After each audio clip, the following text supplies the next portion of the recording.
Tapi pada prinsipnya tadi saya sudah sampaikan tadi di laporan saya tadi di sambutan tadi. Ya intinya itu. Ya. Lanjut saja. Bahwa ini sudah kita lakukan 5 tahun yang lalu. Jadi memang karena ini adalah periode kita yang baru untuk periode kedua, maka saya mencoba menyampaikan 5 tahun apa yang kita kerjakan selama 5 tahun. Ya Pak ya. Jadi intinya bahwa tugas kita melakukan pembinaan tilawah dan seluruh cabang lomba MTQ dan STQ. Itu kita lakukan pembinaan, kemudian pendataan pondok pesantren, rumah tapis, rumah Quran dan sebagainya. Ini sudah kita, tapi ini perlu mungkin Pak, kami mohon bantuan data nanti bersama jajaran Kemenak untuk bisa mengupdate kembali data ini. Ya, ini perlu kita update kembali data ini untuk mengetahui jumlah pondok pesantren, rumah tapis, rumah Quran di Kalimantan Barat. Nah, mudah-mudahan Bapak-bapak yang staf Kanwil Kemenak yang hadir di sini bisa membantu Pak, mungkin bisa lewat penyuluh kita di kecamatan ya, Pak Wadiba ya, atau di desa-desa kelurahan itu bisa mendatakan. Sehingga ini sementara data terakhir kita itu ada 110. Ada 110 rumah tapis, kemudian peserta sekarang ada 7.730 yang sedang berproses untuk menghafal Quran. Kemudian yang sudah diwisuda ini ada 1.603 orang. Terdiri dari 653 orang yang 30 juz, kemudian 642 orang yang 20 juz, kemudian 10 juznya adalah 308.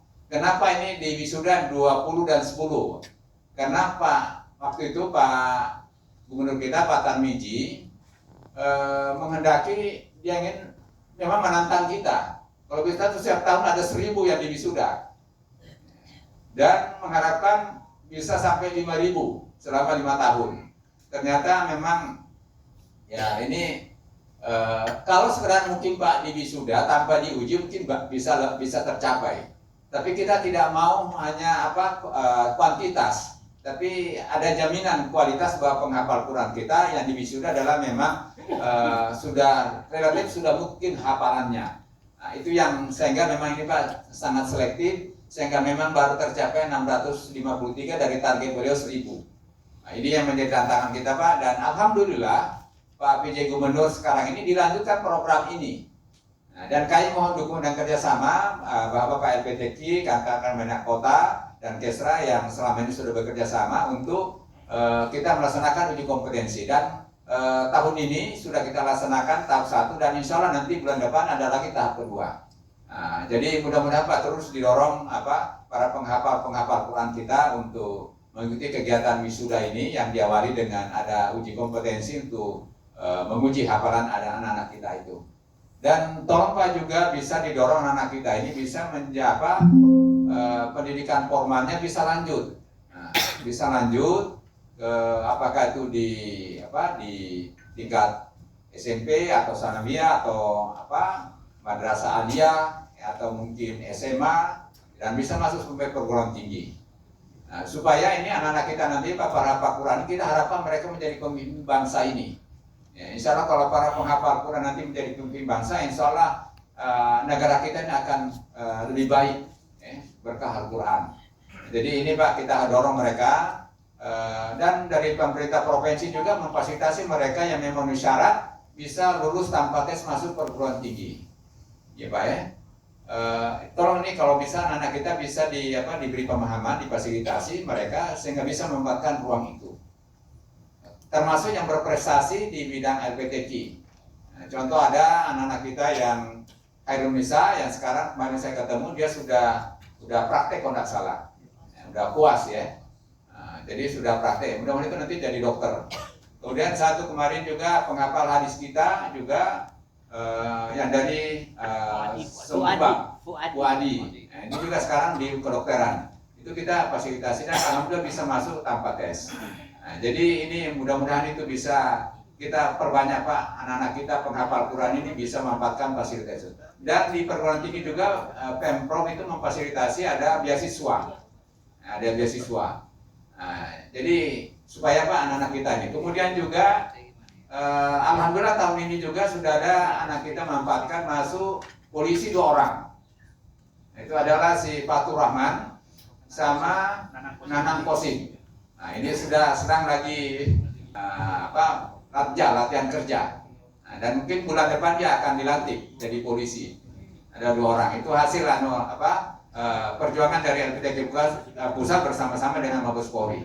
Nah, mungkin Pak kalau ada yang memenuhi syarat bisa kita dorong. Tentunya tidak hanya di polisi, tapi mungkin di TNI, mungkin juga di ASN. Ini Pak mungkin bisa kita fasilitasi anak-anak kita yang punya prestasi. Oke, lanjut saja, nanti Bapak bisa baca mungkin Pak, kita sudah dikirim di grup ya, nanti dikirim, bisa dibaca. Lanjut. Kemudian untuk bidang diklat ini ya kita melaksanakan TC. Nah, dan kami mohon dukung Pak untuk nanti persiapan kita untuk TC yang akan kita laksanakan nanti insya Allah di tanggal 24 sampai 27 bulan Juni setelah Lebaran. Ya, memang suratnya belum kami buat. Kami menunggu sebenarnya Pak, pertama memang anggaran kita belum keluar, sedang berproses. NPHD-nya sudah, angkanya juga sudah, hanya masih sedang berproses di Biro Kesra Keuangan.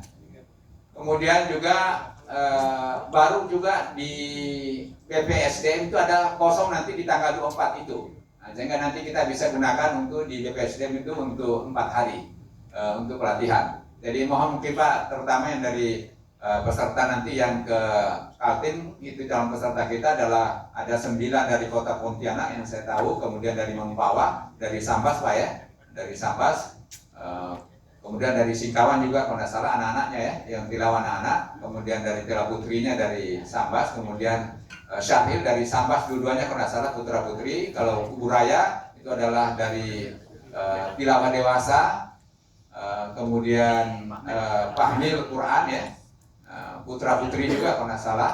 Nah, mohon Pak, mudah-mudahan bisa latihan mandiri, kami berharap mohon dipantau di monitor sehingga anak-anak kita ini mudah-mudahan tetap berlatih sambil menunggu TC di kita di nanti insya Allah di bulan depan. Kemudian yang berikutnya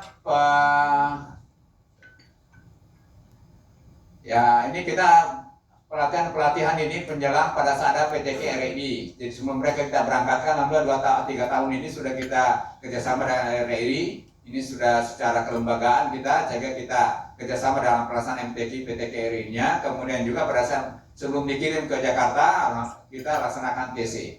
Nah, dan alhamdulillah untuk tahun ini sudah anak kita ada 3 orang yang masuk final. Nah, yang selama ini belum ada yang berhasil. Alhamdulillah. Walaupun hasilnya masih harapan 1 3-3-nya. Nah, tapi ini sudah ada progres lah untuk anak-anak kita untuk bisa di Pekan Tilawah Quran di RRI. Ini kemarin di Jogja. Kemudian yang berikutnya di Al Suud ini memang terputus. Nah, ini sudah 2 tahun ini tidak ada kegiatan ini. Nah, saya dapat informasi agak kurang harmonis, sehingga mungkin dari kedutaan besar sementara di stop kegiatannya. Nah, kemudian yang berikutnya mengikuti pelatihan Dewan Hakim. Nah, memang kemarin ada yang kita kirim ada 6 orang yang memang secara faktual, antara lain waktu Ustadz Lukman bersama Ustadz Adman kalau tidak salah tahun itu. Kemudian berikutnya ada Ustadz Wahab bersama Ustadz Lukman juga kalau tidak salah ya, sama Pak Denudin ya, tidak salah waktu itu. Kemudian berikutnya setelah itu sudah tidak ada lagi yang faktual langsung, tapi lewat online. 2 tahun ini pakai online. Nah, dan alhamdulillah kemarin kita bisa kirim, tapi mudah-mudahan ini semuanya ikut kemarin, karena ternyata mungkin ada beberapa kendala juga, ada beberapa yang tidak masuk, yang bisa masuk mendaftar tapi tidak terakses gitu ya. Ini ada kendala seperti, tapi saya lihat Pak Ustadz Udi ikut bareng Pak, atau Pak Hep yang sudah ikut ya, udah ikut ya, tafsir ya. Kemudian berikutnya lanjut saja. Kemudian bidang musabaqah, saya pikir semuanya sudah kita paham bahwa seluruh kegiatan MTQ nasional kita ikut, STQH nasional kita juga ikut. Kemudian melaksanakan MTQ di Kalbar, saya pikir mulai dari Skado kita sudah melaksanakan, walaupun waktu zaman COVID, ya, dibagi 2, ada di Skado, ada di Pontianak. Kemudian alhamdulillah setelah itu lanjut di Sintang dan juga banjir waktu itu. Kemudian di Ketapang alhamdulillah sudah full, dan terakhir kemarin di Sanggau kita sudah tidak ada kendala. Nah, insya Allah nanti di Landak tahun ini mudah-mudahan tidak ada kendala lagi dan bisa lebih baik lagi dibandingkan di Sanggau. Kemudian yang berikutnya adalah mengikuti MTQ di Alusub tadi itu kami ikuti, tapi sampai 2022. Setelah itu nggak ada lagi kegiatan. Kemudian PTQ RRI kita ikut kemarin 2 tahun ini itu di Kendari, kemudian bahkan udah 3 tahun di Aceh pernah, kemudian di Kendari tahun lalu, kemudian tahun ini di Jogja. Kemudian berhasil yang di Jogja tahun ini. Tadi yang 3 orang masuk harapan, masuk final, tapi kalau finalnya itu 5 orang. Jadi bukan 3 orang Pak. Jadi saya nggak tahu polanya di Pekanti Laut Kepulauan Riau itu yang masuk final 5 orang. Sehingga kita kebagian di harapan 1. Kemudian yang berikutnya mengirim peserta untuk MTQ antar bangsa dunia Melayu dunia Islam. Alhamdulillah 2 tahun ini kita sudah kerjasama dengan BKPRMI, itu Badan Koordinasi Pemuda Remaja Masjid Indonesia Kalimantan Barat. Kebetulan salah satu pengurus pusatnya itu adalah Pak Firdaus. Sehingga selalu Kalbar diminta hadir, diundang. Alhamdulillah tahun lalu saya sempat hadir di Pesanggu Haja Dahlia membawa peserta ke Medan. Biasa-biasa saja Pak, ya biasa-biasa saja. Sehingga kita kemarin tahun lalu kita akhirnya yakin bisa menyelenggarakan. Kalau begini aja kita pun juga bisa lebih baik dari itu. Dan ternyata alhamdulillah bisa kita laksanakan kemarin lebih baik daripada yang saya lihat di Medan, ya Pak ya. Kemudian yang berikutnya terakhir kemarin tahun ini juga kita mengirim 2 peserta ke Kalsel untuk dunia, tapi ya belum beruntung, ya, belum masuk final. Kita kirim 2 peserta karena memang lombanya hanya 2. Tilawah dan Tilawah Putra dan Putri. Kemudian yang berikutnya menginisiasi tadi Pak kegiatan MTQ antar bangsa sebelumnya yang pertama. Dan alhamdulillah ini kita disambut positif kemarin dari para pimpinan delegasi, disepakati bahwa kegiatan ini akan dilanjutkan. Dan mari kita sepakati gantian tuan rumahnya. Karena ini pesertanya di Borneo ini ada 3 negara, Indonesia, Malaysia, dan Brunei.